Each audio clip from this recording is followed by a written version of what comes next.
Hello my student, welcome back to my channel Ajay sir. आज मैं आपको हिंदी लोक भारती का पहला कविता भारत महिमा आपको अर्थ स्वरूप समझाऊंगा। इसके रचनाकार हैं जयशंकर प्रसाद जी। चलिए सबसे पहले हम जयशंकर प्रसाद जी का पाठ परिचय पढ़ते हैं। पहला परिचय पढ़ लेते हैं। इनका जन्म 1890 वाराणसी जिला उत्तर प्रदेश में हुआ। इनका मृत्यु 1937 वाराणसी जिला उत्तर प्रदेश में ही हुआ है। इनका परिचय। जयशंकर प्रसाद जी छायावादी युग के 4 स्तंभों में से एक हैं। आप बहुमुखी प्रतिभा के धनी हैं। कवि, नाटककार, कथाकार, उपन्यासकार तथा निबंधकार के रूप में आप प्रसिद्ध हैं। आपकी रचनाओं में सर्वत्र भारत के गौरवशाली अतीत, ऐतिहासिक विरासत के दर्शन होते हैं। इनकी प्रमुख कृतियाँ चले पढ़ते हैं। झरना, आंसू, लहर काव्य इनकी है। कामायनी महाकाव्य है। स्कंदगुप्त, चंद्रगुप्त, ध्रुव स्वामिनी ऐतिहासिक नाटक है इनके। प्रतिध्वनि, आकाशद्वीप, इंद्रजाल कहानी संग्रह, कंकाल, तितली, इरावती उपन्यास आदि।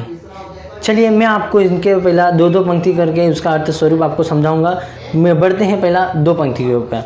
हिमालय के आंगन में उसे किरणों क्या दे उपहार, उषा ने हंस अभिनंदन किया और पहनाया हीरक हार। उषा का अर्थ है सवेरा और हीरक हार का अर्थ है हीरो का हार।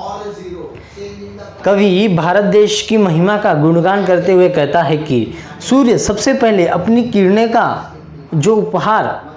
का उपहार हिमालय के आंगन अर्थात भारतवर्ष को ही देता है। उषा हंसकर भारतवर्ष का अभिनंदन को ही करते हुए उसे हीरो का हार पहनाती है। यहाँ कवि ने प्रातःकाल हिमालय की बर्फ पर पड़ने वाली सूर्य की किरणें को ही हीरो का हार की उपमा दी है, क्योंकि किरणों के कारण बर्फ हीरे की भांति चमकती है। क्योंकि जब सूर्य की किरणें बर्फ में पड़ती है तो वह हीरे जैसे चमकने लगती है। उम्मीद आप ये समझ गए होंगे 2 पंक्ति। बढ़ते हैं नेक्स्ट पंक्ति की ओर। जगे हम लगे जगाने विश्व, लोक में फैला फिर आलोक। आलोक का अर्थ है प्रकाश। व्योमतम पुंज हुआ तब नष्ट, अखिल संस्कृति हो उठी अशोक। पुंज का अर्थ है समूह और अखिल का अर्थ है संपूर्ण। कवि कहते हैं कि में सबसे पहले ज्ञान का उदय यही भारत देश में ही हुआ है। यहाँ से ज्ञान के प्रचार प्रसार की शुरुआत हुई है। भारत देश से ही ज्ञान के प्रचार प्रसार की शुरुआत हुई है और संपूर्ण विश्व में ज्ञान का प्रकाश फैलाया गया। इससे आकाश तक व्याप्त अज्ञान का अंधकार नष्ट हो गया है और पूरी सृष्टि ज्ञान के प्रकाश से प्रकाशित व शोक रहित हो गई है। भारत देश से ही ज्ञान का प्रसार स्टार्ट हुआ है और आकाश तक मतलब पूरे विश्व में अज्ञान का अंधकार का नष्ट हो चुका है और पूरी सृष्टि में ज्ञान का प्रकाश प्रकाशित हो चुका है। अब बढ़ते हैं नेक्स्ट पंक्ति की ओर। विमल वाणी ने वीणा ली, कमल कोमल कर में सप्रीत। और विमल का अर्थ है निर्मल या साफ, वाणी का अर्थ है वचन और सप्रीत का अर्थ है प्रेम के साथ या प्रीत के साथ। सप्त स्वर सप्त सिंधु में उठे, छीणा तब मधुर साम संगीत। सप्त स्वर का अर्थ है 7 स्वर। क्या 7 स्वर? कवि कहते हैं कि विद्या की देवी माता सरस्वती की कृपा सबसे पहले भारत देश पर ही हुई। माता सरस्वती का कृपा विद्या के स्वरूप भारत देश में ही हुई। उन्होंने अपने कोमल हाथों से प्रेम से वीणा को धारण किया। उस वाणी से 7 नदियों के प्रदेश अर्थात प्राचीन भारतवर्ष में 7 स्वर गूंजे और फिर सामवेद के संगीत का निर्माण हुआ। चलिए नेक्स्ट पंक्ति की ओर बढ़ते हैं। विजय केवल लोहे की नहीं, धर्म की रही धरा पर धूम। भिक्षु होकर रहते सम्राट, दया दिखलाते घर घर घूम। भिक्षु का अर्थ है जो स्वामी लोग भिक्षा मांगते हैं ना, घर घर घूम घूम कर, वो। सम्राट का अर्थ है राजा। कवि कहते हैं कि भारत देश में लोहे अर्थात शक्ति से अधिक धर्म व शांति का बोलबाल रहा है। यहाँ चक्रवर्ती सम्राट अशोक ने भी जनमानस के कल्याण के लिए अपना राजपाट त्याग कर भिक्षु के रूप में जीवन बिताया और घूम घूम कर लोगों को शांति व दया का संदेश दिया है। चलिए नेक्स्ट पंक्ति के ऊपर, गोरी को दिया दया का दान, चीन को मिली धर्म की दृष्टि, मिला था स्वर्ण भूमि को रत्नशील की सिंहल को भी सृष्टि।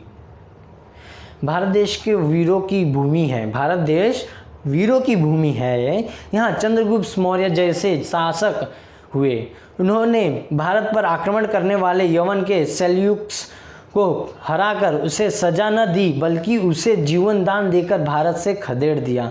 सम्राट अशोक के अनुयायी भिक्षुओं ने चीन में जाकर धर्म का प्रचार प्रसार किया। उन्होंने स्वर्ण भूमि अर्थात बर्मा के लोगों को बौद्ध धर्म के त्रिरत्न अर्थात बुद्ध, धम्म और संघ का ज्ञान कराया। ये तीन रत्न ये है बुद्ध, धम्म और संघ का ज्ञान बांटा उधर चीन में। सिंहल द्वीप अर्थात श्रीलंका को पंचशील के सिद्धांतों से भी उन्होंने ही अवगत कराया है। बढ़ते हैं नेक्स्ट पंक्ति की ओर। किसी का हमने छीना नहीं, प्रकृति का रहा पालना यहीं, हमारी जन्मभूमि थी यहीं, कहीं से हम आए थे नहीं। कवि कहता है कि हम भारतवासियों ने किसी का कुछ नहीं छीना। यह भूमि प्रकृति का पालना अर्थात प्राकृतिक घटकों से सदैव संपन्न रही है। हम कहीं और से नहीं आए हैं, हमारी जन्मभूमि यहीं है और हम यहीं के निवासी हैं। बढ़ते हैं नेक्स्ट पंक्ति को।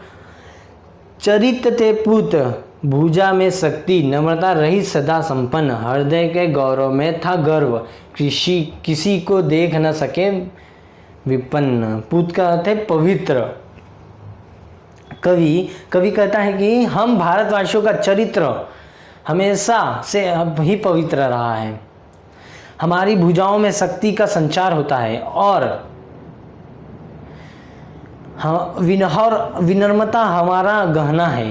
भारतवासी होने के नाते हम सदैव गौरवान्वित रहते हैं। हम किसी को कष्ट और दुख में नहीं देख सकते। विपत्ति से सदैव एक दूसरे का साथ देना हमारी विशेषता है। विपत्ति में जब कोई विपत्ति आ रही तो हम सदैव एक दूसरे का साथ देते हैं।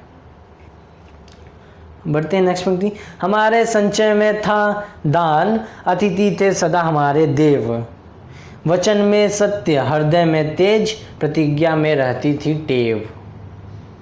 टेव का अर्थ है आदत, संचय का अर्थ है एकत्रित।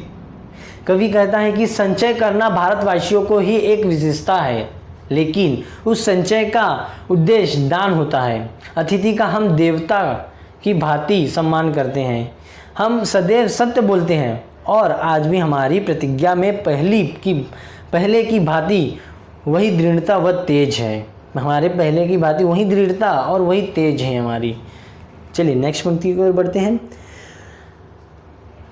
वही है रक्त, वही है देश, वही है साहस वैसा ज्ञान, वही है शांति, वही है शक्ति, वही हम दिव्य आर्य संतान। कवि कहता है कि समय धीरे धीरे भले ही बदल गया हो, लेकिन आज भी हमारा देश वैसा ही है।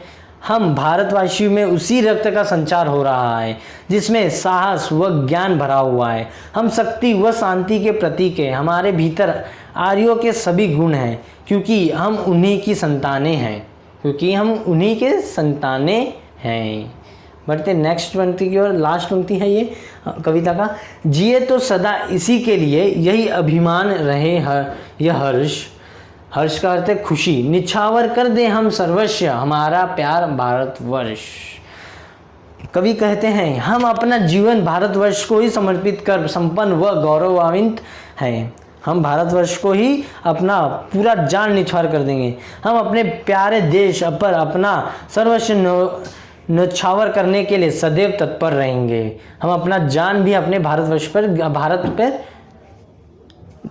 न्यौछावर करने के लिए सदैव तत्पर रहेंगे। चलिए इसी के साथ कविता हमारा ख़त्म होता है। तो ये वीडियो ज़रूर पसंद आया होगा। अगर पसंद आया तो लाइक ज़रूर कीजिए और अपने दोस्तों में ज़्यादा से ज़्यादा शेयर कीजिए और सब्सक्राइब और बेल आइकन ज़रूर प्रेस कीजिए, ताकि हिंदी से रिलेटेड जो वीडियो मैं अपने चैनल पे अपडेट करूँगा उसका नोटिफिकेशन आपको सबसे पहले मिले।